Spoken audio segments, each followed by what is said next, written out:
오늘은 성령이여 생수같이 넘치게 하소서라는 제목으로 하나님 말씀 증거하도록 하겠습니다. 1970년대에 한국에 제가 초등학교 시절에 시골에 있었던 외할머님 댁에 가면 그때 그 당시는 수도시설이 시골에는 없었습니다. 그래서 물을 우물에서 길러서 먹어야만 했었습니다. 동네에 공동 우물이 있었고요. 저희 외할머님 댁에는 집 안에 또 조그마한 우물이 있었습니다.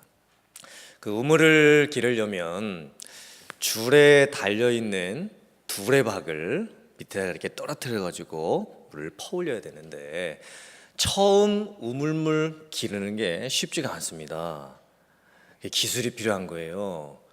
그 줄에 달려있는 두레박 그걸 딱 내려가지고 줄을 한번 탁 쳐줘야 돼요. 그러면은 두레박이 살짝 기울이면서 물을 이렇게 푸게 되죠.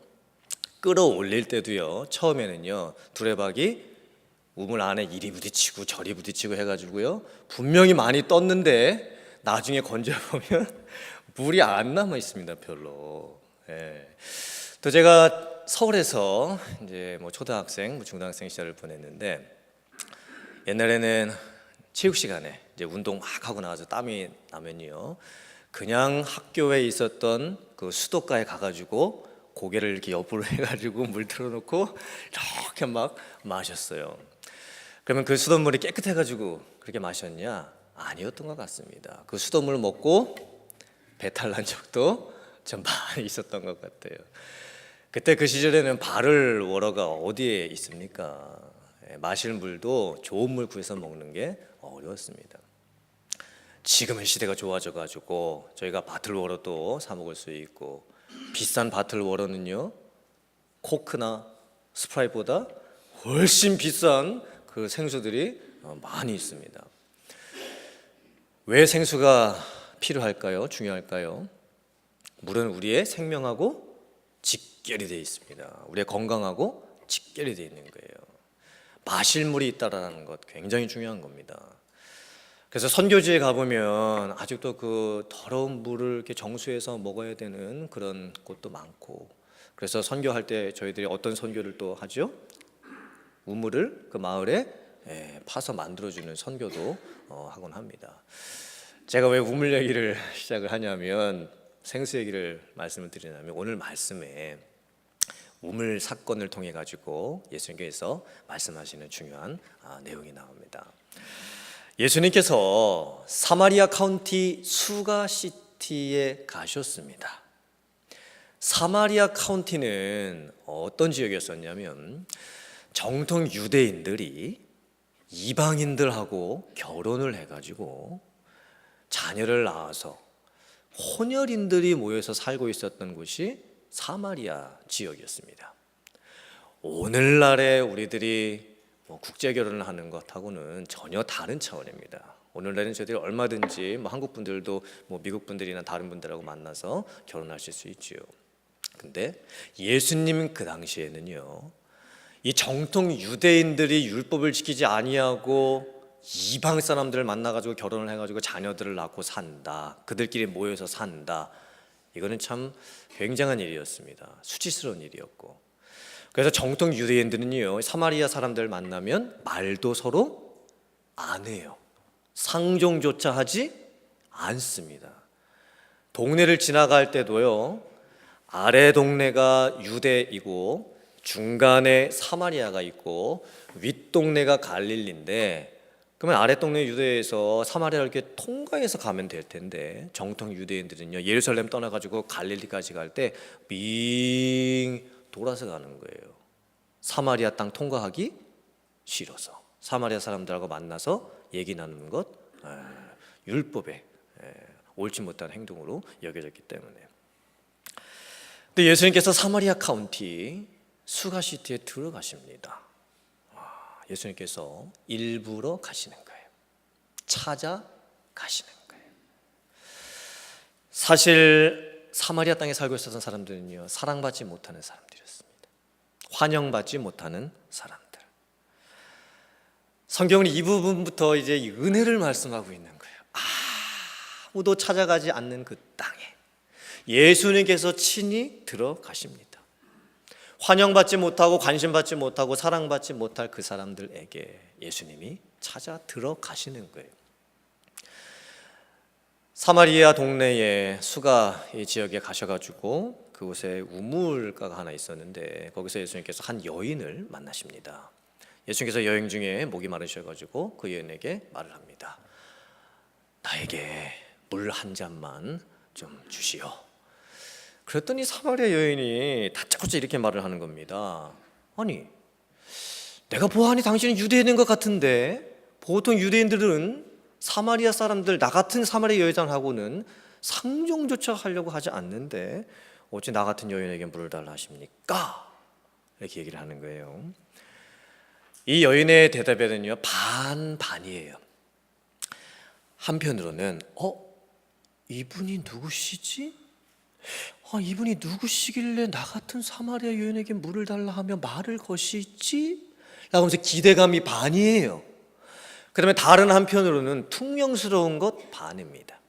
정통 유대인들도 사마리아 사람들을 싫어했지만 사마리아 사람들도 정통 유대인들을 싫어했습니다. 왜냐하면 정통 유대인들은 뭐가 높아요?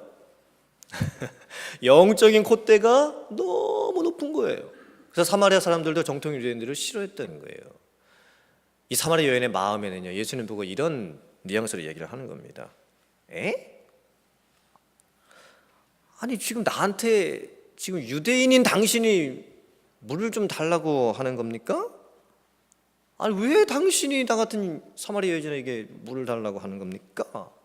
이게 퉁명스럽게 반응을 하는 겁니다. 나중에 살펴보겠지만 이 여인은요, 상처가 많은 여인이었어요. 한이 많은 여인이었어요. 세상에서 온갖 풍파 다 겪었던 여인이었어요. 그래서 이 안에 가득한 게 뭐냐면 짜증, 화, 분노 이런 게 가득해요. 그러니까 유대인이셨던 예수님이 말 거는 것조차가 싫은 거예요. 사실 예수님은 은혜를 주시려고 호의를 베풀려고 말을 거시는 건데 사마리아 여인은 그것조차도 싫은 거예요. 이 여인의 마음은 지금 어떻게 되어 있는 거예요? 꼬여 있어요. 마음이 비틀어져 있는 거예요. 상처로 헐기설기 이렇게 설켜 있습니다. 그때 예수님께서 이렇게 말씀합니다. 네가 만약에 하나님이 주시는 선물이 무엇인지를 알고 너에게 물을 달라고 하고 있는 내가 누구인지 네가 알았더라면 너는 나에게 구하였을 것이고 나는 너에게 생수를 주었을 것이다. 예수님께서 지금 주제를 우물가의 물에서 시작하셔가지고 영적인 주제로 바꿔 가시기를 시작하시는 거예요.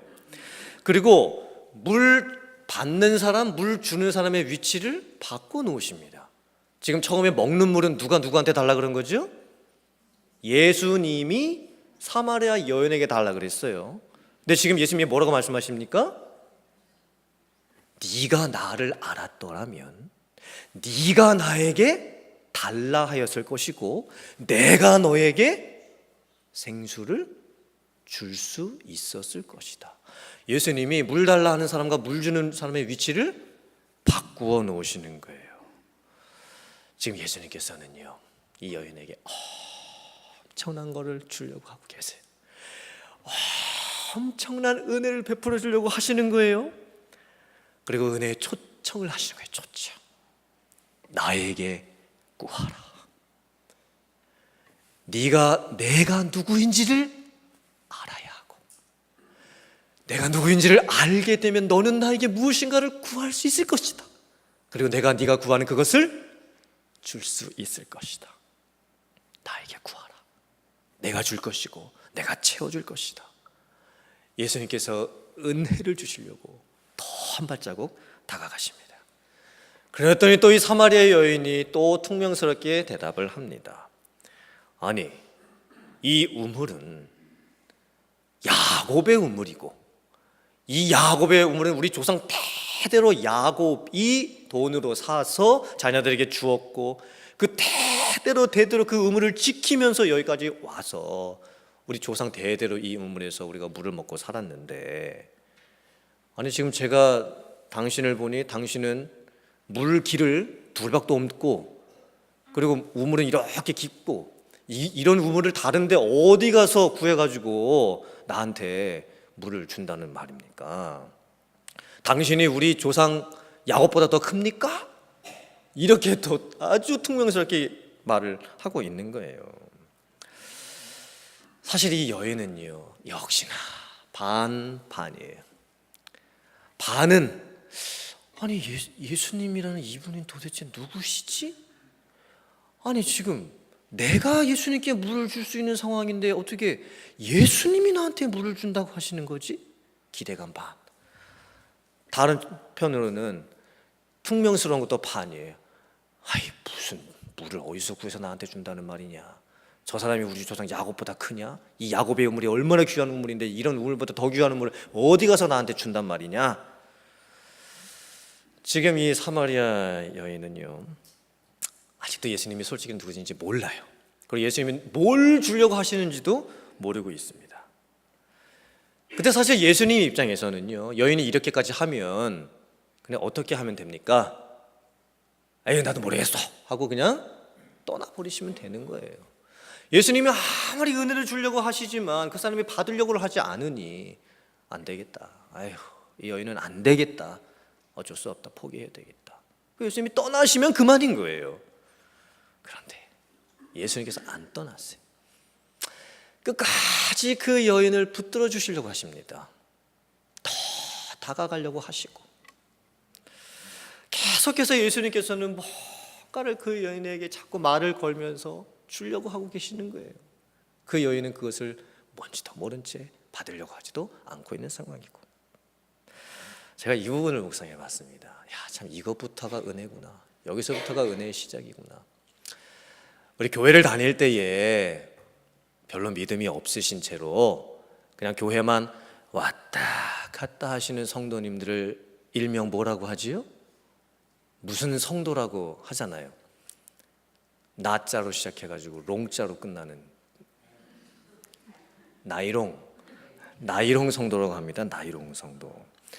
이 나이롱 성도의 특징이 뭐냐면, 주일날 교회에 오셔가지고 예배를 드리시다가 처음에 눈 뜨고 계시다가 설교가 딱 시작이 되면 이제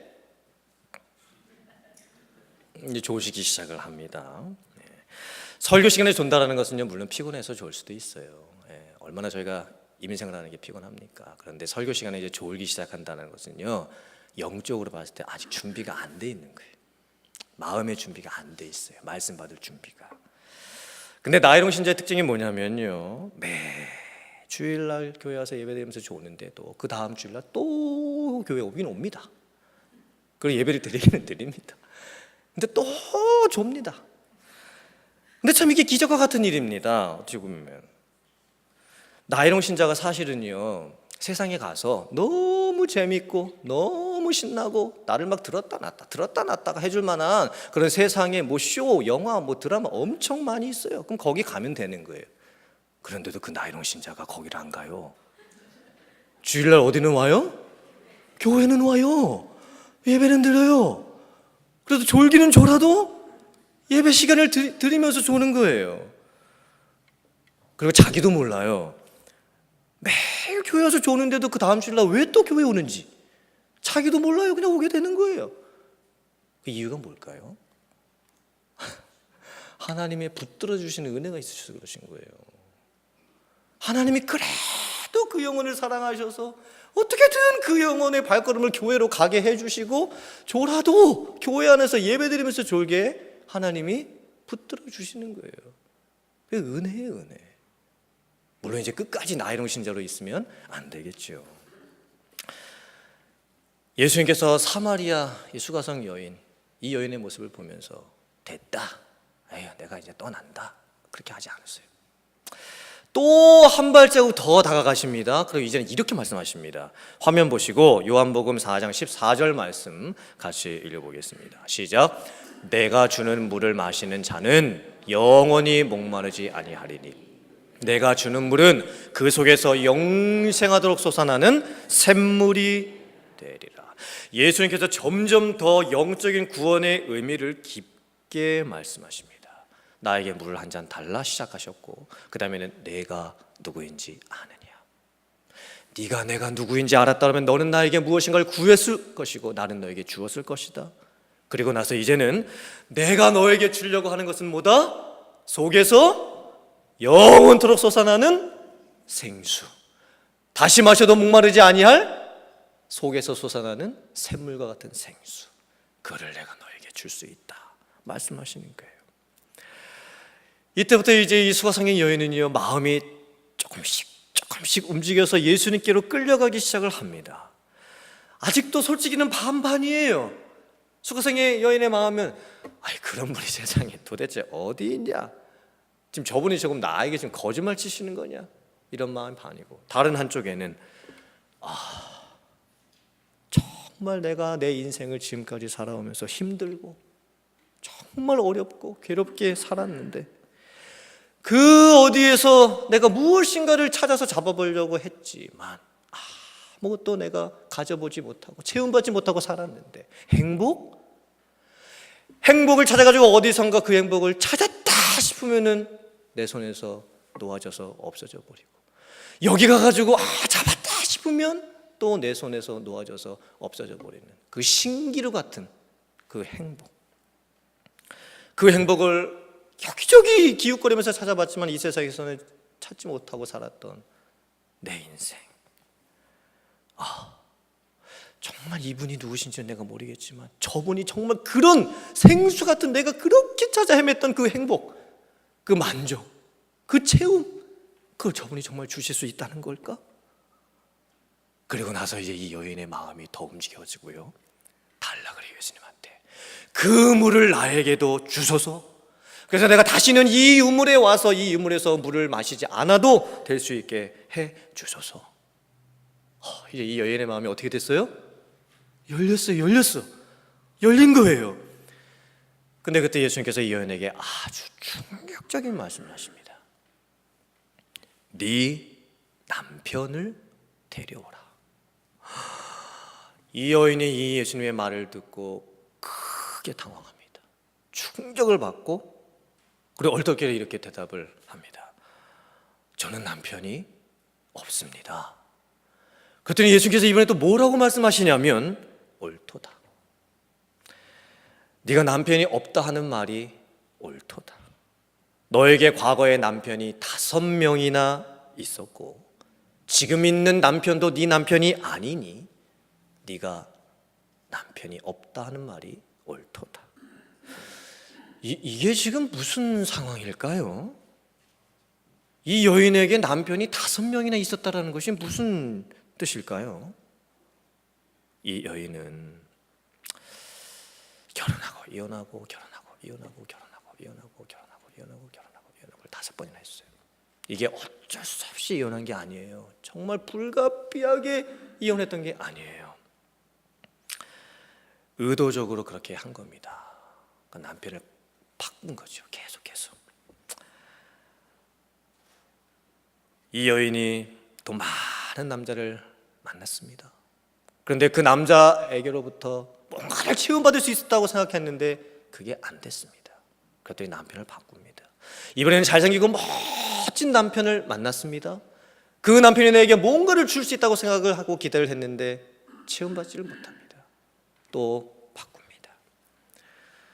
쾌락을 줄 수 있는 사람, 내가 뭔가를 원하는 것을 줄 수 있는 사람을 계속 찾아 바꾸는 거예요.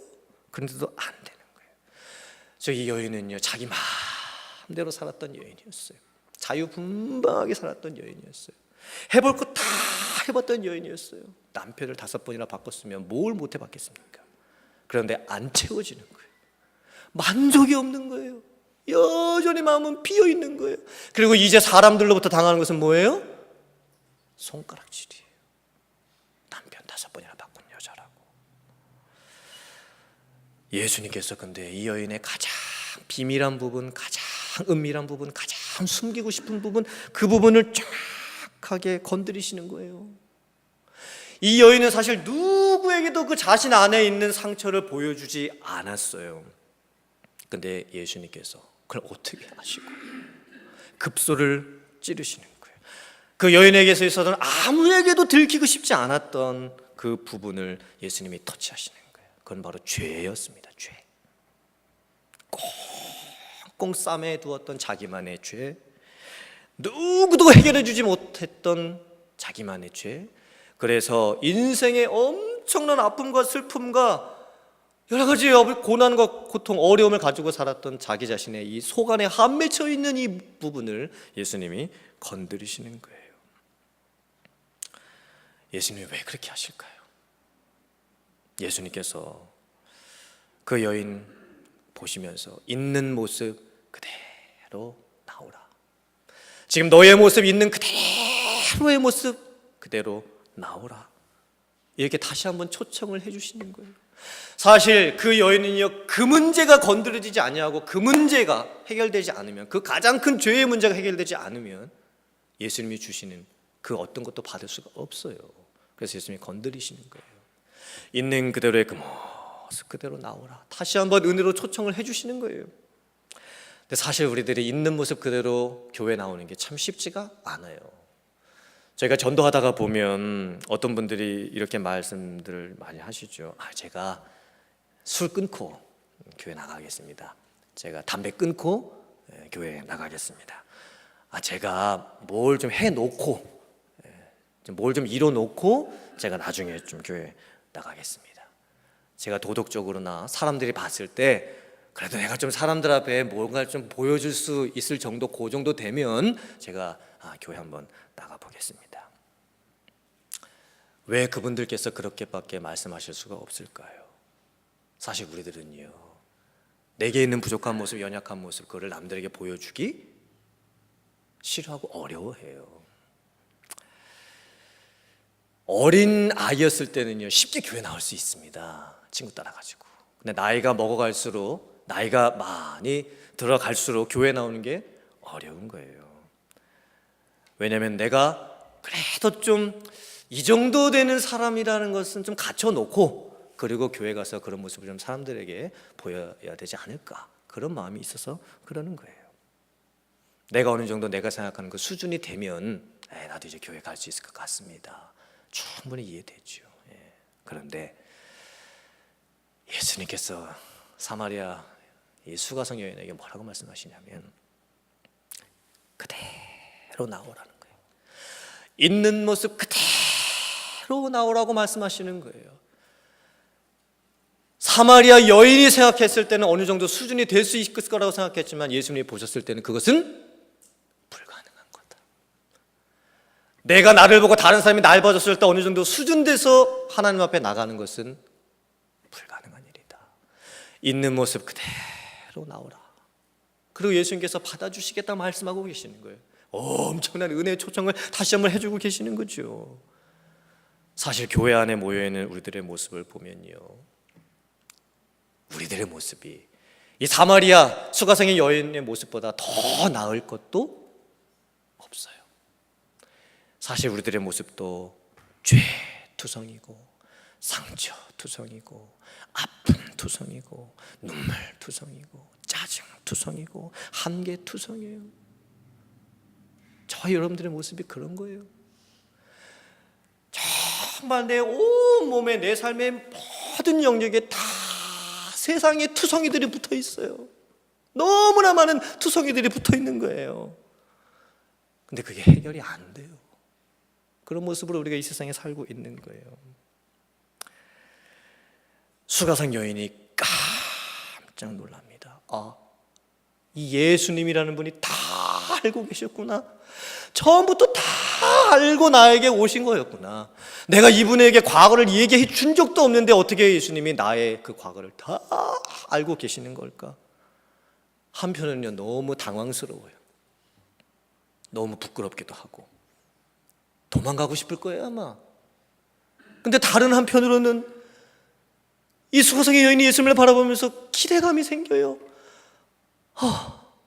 내 모든 것을 알고 계신 이분이라면, 내가 얘기해 주지도 않았는데 내 과거의 모든 죄까지 알고 계신 이분이라면, 그리고 이분이 지금까지 나에게 얘기해 줬던 그 모든 것이 사실이고 그걸 정말 예수님께서 나에게 줄 수 있다고 한다면 내가 정말 의지하고 붙들고 믿어야 될 분이 바로 이분이구나. 이 수가성의 여인의 마음이 이제 확 열리기 시작을 합니다. 그리고 예수님께서 끝까지 감싸주시잖아요. 끝까지 포기하지 않고 다가와 주시잖아요. 이 수가성의 여인은 예수님의 은혜를 이제 맛보기 시작하는 겁니다. 그리고 나서 계속되는 이제 대화가 나와요. 뒷부분에 보면 이제 예배에 대한 얘기도 나오고 하나님이 예배할 자들을 찾으신다 하시는 그런 내용도 나오고, 그래서 이 여인이 예수님을 진짜 만납니다. 구주로 만나요. 그리고 동네에 들어가는 거예요. 그리고 온 동네 사람들한테 내가 예수님을 만났다고, 구주를 만났다고 그렇게 선언을 하기 시작을 합니다. 이 여인이 완전히 바뀌게 되는 거죠. 생수의 강, 정말 예수님만이 주실 수 있었던 그 생수의 강이 이 수가성의 여인을 다 은혜로 덮은 거예요. 다 회복시킨 거예요. 그리고 나서 예수님께서 이렇게 말씀하십니다. 요한복음 7장 38절 39절의 말씀입니다. 화면 보시고 같이 한번 읽어보겠습니다. 시작. 나를 믿는 자는 성경의 이름과 같이 그 배에서 생수의 강이 흘러나오리라 하시니 이는 그를 믿는 자들이 받을 성령을 가리켜 말씀하신 것이라. 예수님을 믿는 모든 자는 성령을 예수 믿을 때 받습니다. 아멘. 그리고 그 성령은 내 안에 계십니다. 그리고 우리가 예배나 말씀과 기도를 통해서 예수님 앞에 나아갈 때에 성령께서 우리를 채워주십니다. 은혜로 채워주시는 거예요. 그리고 바꿔주시는 거예요. 성령만이 우리의 배를 채우실 수 있는 거예요. 왜 마음이라고 안 해놓고 이 배라고 해놨을까? 좀 더 리얼하게 표현을 하자면 이건 배때기.